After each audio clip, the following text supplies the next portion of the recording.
So, good evening, everybody. Thank you so much for your time. I'm Abilasha, counselor and life coach from Happy Minds Hub. Uh, Thank you so much for joining for the session. Who all took the second step of joining today also. Special thanks for you all. And who are joining for the first time. I think the session 1 video is shared in our Happy Relationship WhatsApp group. If you have not received it, don't worry. After this session, I will repost it so that you can have a look what we have discussed last week also, because it is going to be a little continuation. I will just run through the slides now. That's not an issue. So you can just have a look what has happened last week also. Yes. Okay. So, as our session topic is raising a healthy child in abusive relationship. So, this is how we started our last week with a few questions. You can just take a screenshot also, who has missed it last week. It's just to bring ourselves into the topic. That's it. Nothing else. You're not going to share your answers anywhere. So, nothing to share. We are just knowing what is inside us. That's all. And healthy child was how a child is meant to be healthy. Not only the physical fitness, it is something related to our mind, emotional support also. So they need happiness, self-respect. They need ears to hear them. They also need some me time, and these all only will make a healthy mind that leads to a happy child. So, what they need from us: emotional support, listening ears, building trust, healthy environment, prioritize their needs, giving value for their words, respecting their feelings and emotions, ensuring their safety and security. These are all the basic needs of each and every child wanted from us.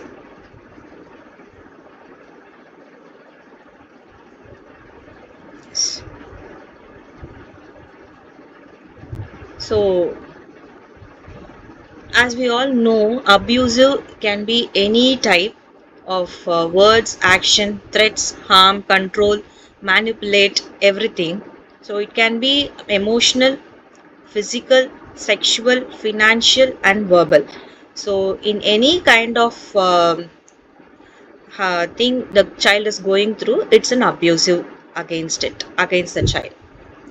So, how the child will feel in the abusive relationship is a child feels insecure, low in confidence, a confusion within them, and self doubt. There will be more self doubt, and the nature, the behavior, the character, everything will be changed. Like they may go to either aggressive mode or silent mode. Anything is little dangerous, and the repetitive pattern of the abuser.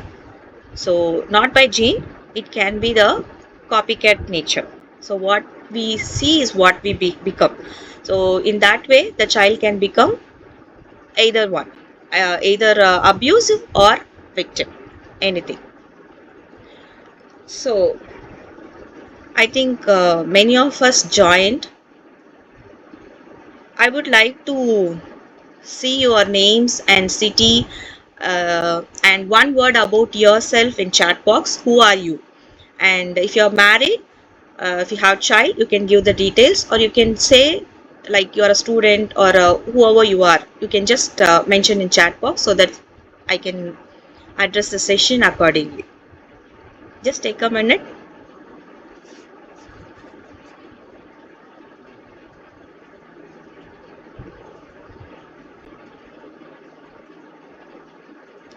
Make use of this chat box. Make the session interactive so that it will be helpful for others also.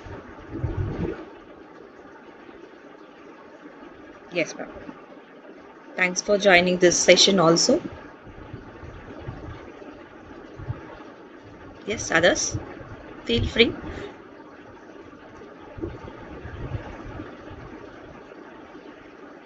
Okay, ma'am.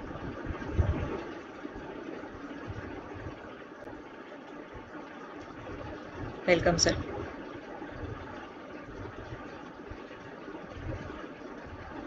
Nice news. Nice meeting you, ma'am.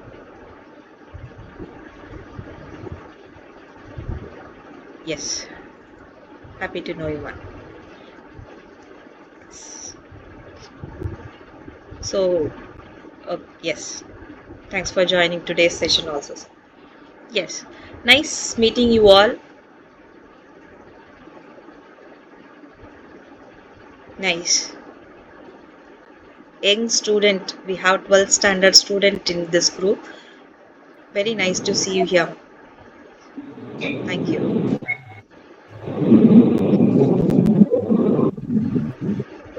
Okay.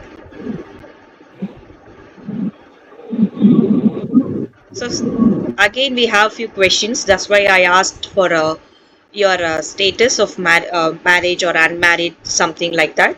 So in these questions, who all have kids can attend the question as a parent.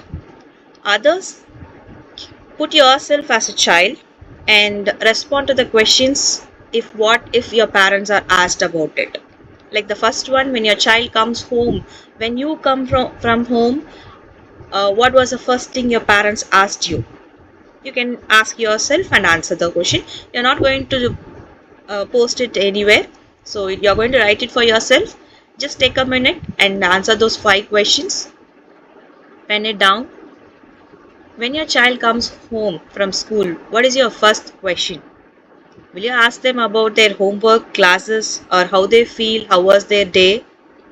So when your child cries, what do you usually say? Like, stop crying, stop your dramas, I will hear, that's okay. What will you say? How often do you spend 15 minutes with your child? This 15 minutes should be uninterrupted time, without TV or without mobile phone.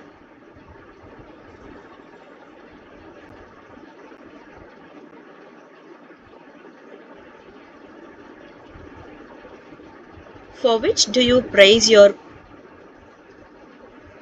for which do you praise more? For good marks do you praise? Respecting others, for that you praise? Or will you praise them for kind or honest work? What if you ask your child, do you feel safe? What will be their answers? Yes, not sure. Kind, honest works. Kind, honest work. Yes, sir, nice. Welcome you for the session. You can pen down the work. We are not going to share anywhere. Just we are knowing ourselves about our kids. That's all. So you can write it down your answers. You can also take the screenshot and you can cross check these things with your child also. Yes, thank you. Sometimes what we feel is not the same our child also feel. So it will be better if we talk with them about these things. Nice.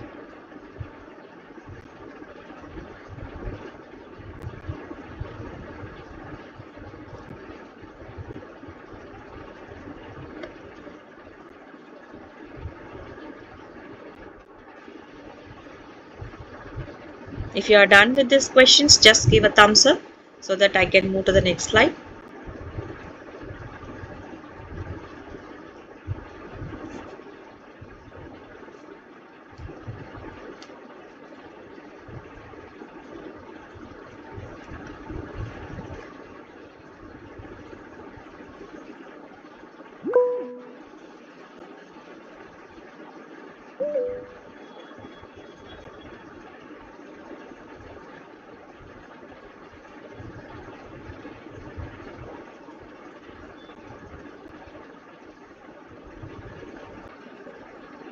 Okay, I think most of us has completed our quiz. Let's go to the next slide today.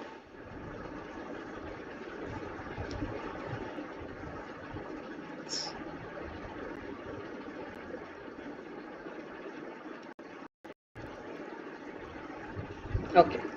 Now we are going to see, in our previous slides we saw what is abusive, how the child feels. Now we are going to see how we have to take care of the child, how to protect them from the abuse.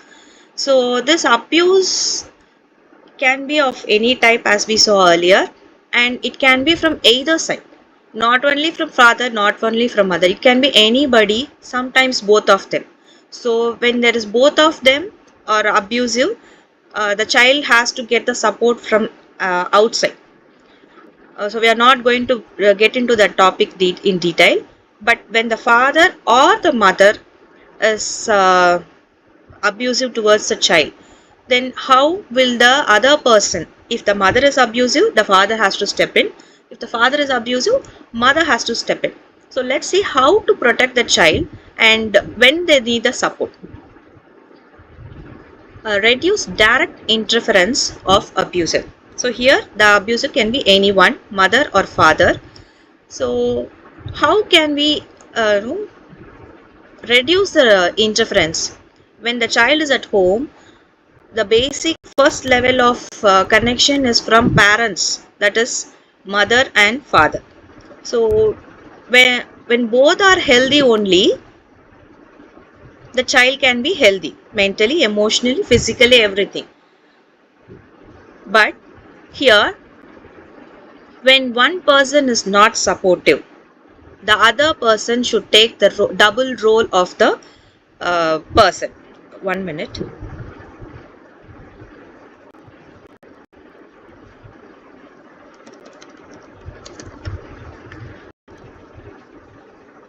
Yes. So hope I'm clear about the point. When a mother is not supportive, father has to take the role of the mother also. When the father is not supportive, the mother has to take the role of the father also. That's how it goes. So it brings a double pressure for the parent also. So uh, keep the child busy with their routine. How to make the routine busy? Can anybody comment in the chat box? How to keep the child busy? From your point of view, what do you think?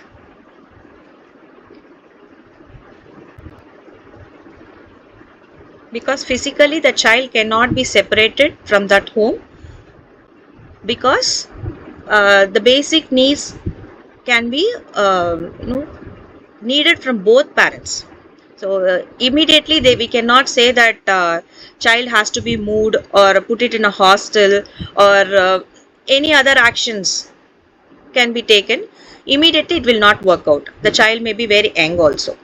So to make that interference less, the child should be busy in their routine. How? Now we have so many options of keeping the child busy, like extracurricular activities. Exactly.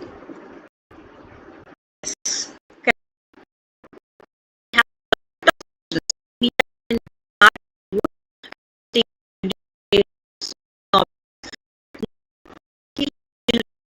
so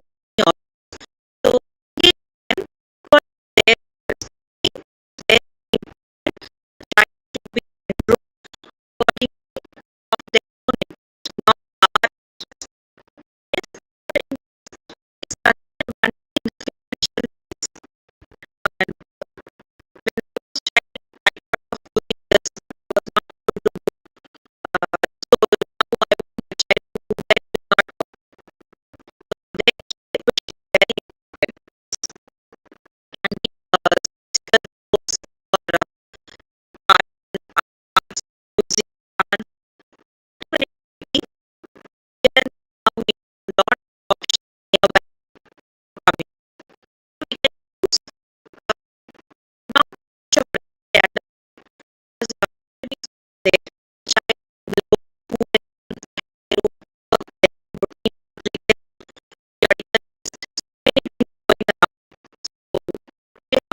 Yeah, ma'am. Can you explain? Mm.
Yeah, ma'am. Thank you so much, ma'am. Yeah, now I understood.